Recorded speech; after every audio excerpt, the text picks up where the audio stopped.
చెప్పాను నేను.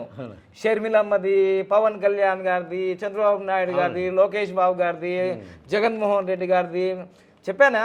కురుక్షేత్ర సంగ్రామంలా కనిపిస్తుందండి అని చెప్పాను. ఎందుకంటే ఇప్పుడు మహాభారతంలో స్వంత అన్నదమ్ములే కొట్టుకున్నారు కదా. అవునండి.